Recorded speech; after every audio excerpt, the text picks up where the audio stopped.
Hey y'all, it's Dave from Flash and Dance DJ and Production Services.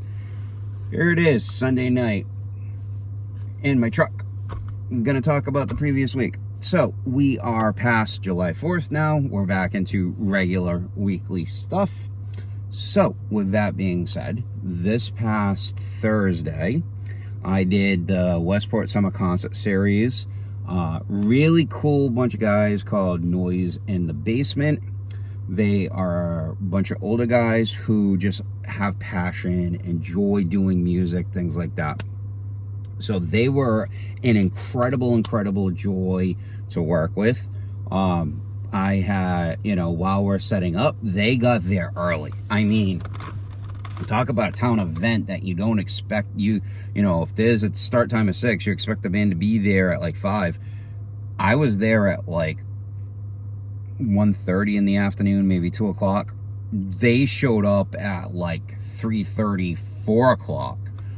We were done with sound check by 5:15. We also talked about how they want me to mic it, things like that. They go, since we've got a pro guy here today, let's go hog wild. So, normally it's sometimes bare bones miking on stuff. Full everything, full mix, the way that I normally would. Then we get through the night, they even got requested to try and play that funky music White Boy. They didn't really know it, so they didn't play it. And, they asked me questions, certain things, and, and so it was a good night overall. I took my time packing up a lot of my stuff into the trailer, just because I don't have any private events for myself where I'm going to need the trailer. So what that means is that pack that stuff away. It'll live on the side of the shop until I need it again. And sometime, I think August 18th. I do know I have a weekend where I did a swap with a campground, the Circle G campground. I'm doing an 80s weekend with them. And then on Sunday of that weekend, I have the Warren Summer Concert Series with Steppin' Out featuring No Image. That's a fun one. Those are old friends of mine. And they have me come in for that show because Mike, the keyboard player, he normally does front of house for them. This is an outdoor show that, you can get 500 people at. You can get 1,000 people. And rather than having him trying to figure things out, I basically do everything, which is fine. And the cool thing about that is we've changed it where once we got their system tweaked and everything's working well, we then use their rig as a monitor system, and I use mine for front of house. So I do what's called bus mixing. I'm going to talk about that in Tech Tip. If you're not running monitors, how can you mix? I don't recommend this for somebody just getting into sound, but later in your career, you're going to learn about what's called channel to bus to group, that type of a setup. And with that, you can do a lot more than what you can on channel processing via DCAs. These are things I've just learned and I've adapted over the years depending upon who I'm working with. So now let's fast forward to Saturday. So Friday I had off. I did a lot of my prep for Saturday, which was BluFish, and that was at the Jetty. These guys, incredible group of guys around my own age. They did a lot of 70s AOR, 80s AOR, and they also jumped all the way up to the 90s. I'm not going to really talk about names of songs, only because certain artists do copyright. Even if you say their name, it happens. So I don't want to go through that. So, they showed up wicked early as well. They're a completely silent stage with everybody being on ears. God bless them. That made my life so much better. Thank you guys for that. And the drummer did a smaller E-kit the entire thing. We dropped his cymbals, I think, a little too low, so I know next time I work with them, which, by the way, they asked me to work with them in August when they come back to the same venue. So I'm going to instead of having him drop his cymbals down to -8, I'm gonna have them bring them up in half. So, you know, I had them go from 0 dB down to 8. That was too low. I'm gonna have them put them at 4 because the ride was good, but when he was doing nuance work on the bell, it popped through just the way I wanted it to. The cymbals didn't cut through like I expected them to. No harm, no foul. It still worked. The two guitar players, one's playing a fractal, the other one's playing a helix. Awesome. The bass player, we not that we fought, but we tried to find that perfect balance. At one point it was too, for me it wasn't overpowering, but for him, he felt like it wasn't fitting the music properly. There was too much compression, which means he came up in the mix a little too much. So we found, after 3 or 4 songs, once he told me, we got in that perfect pocket. Everything for the rest of the night was the perfect pocket. We literally sat between 90 to 95 dB for the whole night.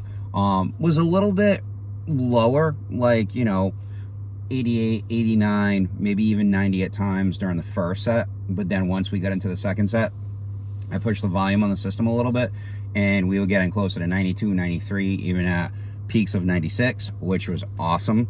At one point I was checking while the crowd was singing one of the songs, we actually hit a peak of 99, which was amazing. You know, in a venue of say 200 people, it's an amazing feeling to know that, first of all, I've got excellent musicians on stage. I'm translating it well. The crowd is enjoying it, so they're returning it back to the band, which means the band's playing better, which means the audience is enjoying it more. So it's a never-ending cycle. I'm basically that go-between.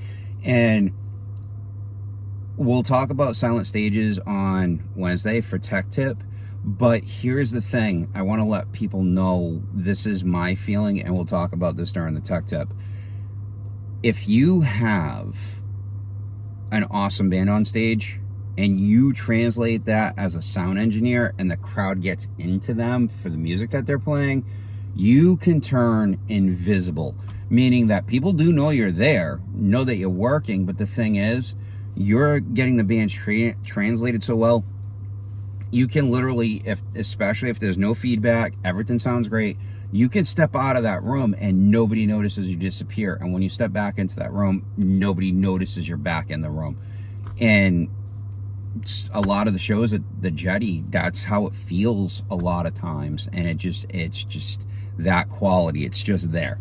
So when they asked me if I could work with them in August, because when they end up working with a new engineer, not just them, any band, when they come in to any venue or they hire a company for the first time, there can be a little trepidation because you don't know how that engineer, or you being the engineer, you don't know how the band's going to react either.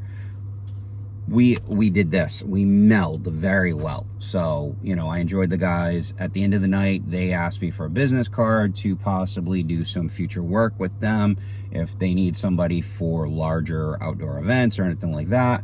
And then they asked me, when we were done talking about that, what my pricing was and stuff like that. They asked me, you know, oh, when we come back in August, I said, all you got to do is, you know, talk to the owner and say that you'd like to have Dave mix that show. I already talked to the booking agent because he asked me about how did the show go. And then I told him it went really well. They really enjoyed it. They want me to do the August show with them. And he goes, well, coincidentally, I'm talking to the owner over at Players, and I'm going to try and get her to book BluFish over there as well. And that if she does book them there, you know, if you want the gig, you can have it. I'm like, as long as I'm free, I'll take it.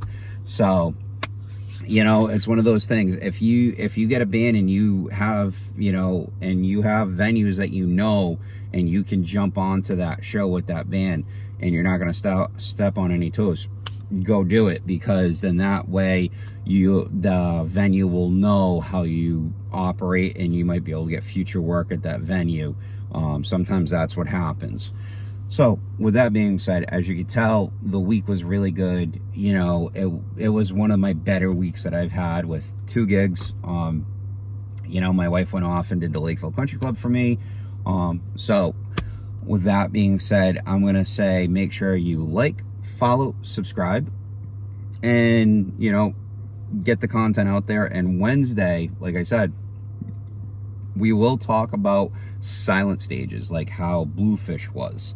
I'll discuss about when I work with a band that has a silent stage and they're on ears, how I turn around and I don't mix them channel to DCA.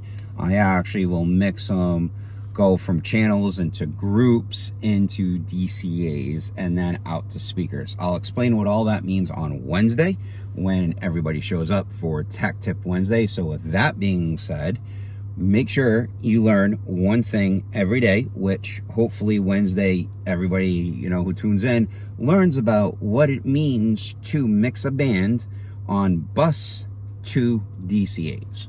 Then, don't forget, also treat others the way you wish to be treated. Okay? So I will see everybody on Wednesday for my thoughts, my ideas about silent stages, and how to mix going from channels to bus to DCA out to what is the speakers. So I will see you then.